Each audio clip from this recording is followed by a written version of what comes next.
સંજેલી ગ્રામ પંચાયતમાં કથિત તલાટી દ્વારા સરકારી રેકર્ડ સાથે છેડછાડ કરી લાંચખોરી કર્યા હોવાના ગંભીર આક્ષેપો સામે આવી રહ્યા છે। સંજેલીના એક જાગૃત નાગરિક દ્વારા જિલ્લા વિકાસ અધિકારીને ફરિયાદ કરી ઉપરોક્ત તલાટી દ્વારા પંચાયતના રેકર્ડમાં ગોટાળા અને પૈસાની લેવડ દેવડ સાથેના પુરાવા રજૂ કર્યા છે। તલાટી દ્વારા ઘર વિહોણા લાભાર્થીને મકાન નામે કરવા માટે 20,000 રૂપિયાની લાંચ માંગવામાં આવી રહ્યું હોવાનું ઓડિયો અને વિડીયો ક્લિપ થોડાક દિવસ પહેલાં વાયરલ થયા હતા। આ સાથે જ વોટ્સઅપ ચેટના સ્ક્રીનશોટ પણ સામે આવ્યા છે, જેમાં તલાટી અરજદારને કામ થઈ જશે કહી આશ્વાસન આપતો નજરે પડે છે।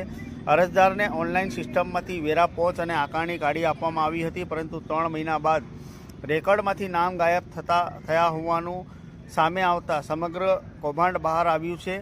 કોમ્પ્યુટર ચેક કરતાં અન્ય વ્યક્તિનું નામ દાખલ થયેલું જોવા મળ્યું હતું, જેના કારણે નામ ફેરફાર અને રેકર્ડની ચેડાની શંકા મજબૂત બની છે। ત્યારે સંજેલી માંડલી રોડની પાછળના ભાગે મકાનને અન્ય વ્યક્તિના નામે કરી રોકડી કરાતી હોવાનું આક્ષેપો સાથે ખુલાસા થઈ રહ્યા છે। હવે આ અંગે જિલ્લા વિકાસ અધિકારીને રજૂઆત કરવામાં આવી છે। સાથે જ હવે પ્રશ્ન એ ઊભો થાય છે કે તલાટીએ નામ ફેરફાર કેવી રીતે કર્યા અને આ પાછળ કોના ઇશારે કરવામાં આવ્યા છે તેવા પ્રકારના સવાલો ઉઠવા પામ્યા છે। જિલ્લા વિકાસ અધિકારી દ્વારા પંચાયતના રેકર્ડની તપાસ શરૂ કરી તલાટી સામે કડક કાર્યવાહી કરવાની અરજદાર દ્વારા જિલ્લા વિકાસ અધિકારી સમક્ષ માંગ કરવામાં આવી છે।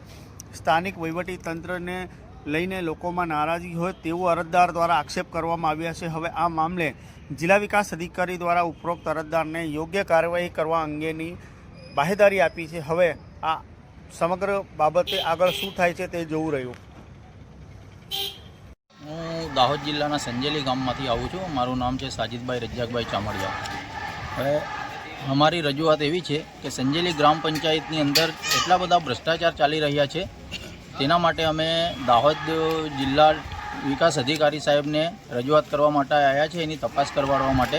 કેમ કે અમારો પ્રશ્ન એવો છે કે સંજેલી ગ્રામ પંચાયતની અંદર કોઈપણ કામના પૈસા લેવામાં આવે છે રિશ્વત તરીકે।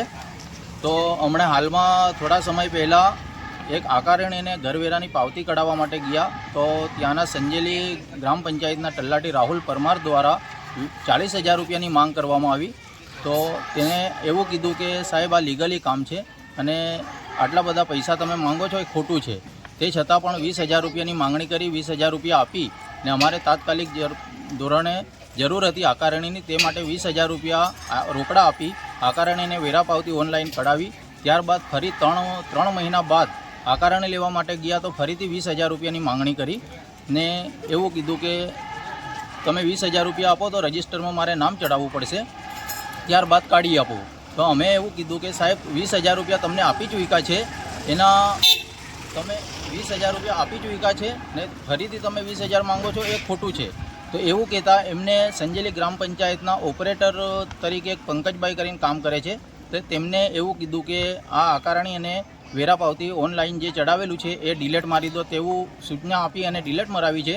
પણ ડિલેટ મારતા પહેલાં ડિલેટ માર્યું અને ત્યાર પછી અમે પંચાયતમાં ગયા તો પંચાયતમાં કોમ્પ્યુટરમાંથી ફોટો લીધો, ત્યાર સુધી તો અમારું નામ હતું જ ઇલિયાસભાઈ ગુલામભાઈ ગુડાળાનું નામ કોમ્પ્યુટરમાં હતું। અમે તે પુરાવો લીધો છે અને ત્યારબાદ ઓનલાઈન ડિલેટ મરાવી અને તે અમે રાહુલ સાહેબ પાસે ગયા, તલાટી સાહેબ પાસે। તો તેમને પૂછતા એવું કહેવામાં આવ્યું રાહુલ સાહેબ દ્વારા કે ભાઈ આ આકારણીને વેરા પાવતી ખોટી છે, તમે આ ફ્રોડ કરીને લાવ્યા છો, હું તમારી પર કેસ કરી અને તમારી પર કાયદેસર કરીશ તેવું કહેવામાં આવ્યું। તેના માટે આટલો બધો ભ્રષ્ટાચાર ચાલી રહ્યો છે। એમને પૈસા આપ્યા અમારી પાસે પૂરેપૂરો વિડીયો છે, ઓડિયો છે અને જે મોબાઈલની અંદર વોટ્સઅપ ચેટમાં વાત કરી છે એ પણ અમારી પાસે પુરાવા છે। તો આટલો બધો ભ્રષ્ટાચાર ચાલી રહ્યો છે, પૈસા હરેક કામની અંદર ગરીબો પાસેથી પૈસા લેવામાં આવી રહ્યા છે। તે માટે અમે દાહોદ જિલ્લા વિકાસ અધિકારી સાહેબ શ્રીને જાણ કરી, મૌખિક અને લેખિત રજૂઆત કરી ને એની તપાસની માંગ કરાવવા માટે આવ્યા છે।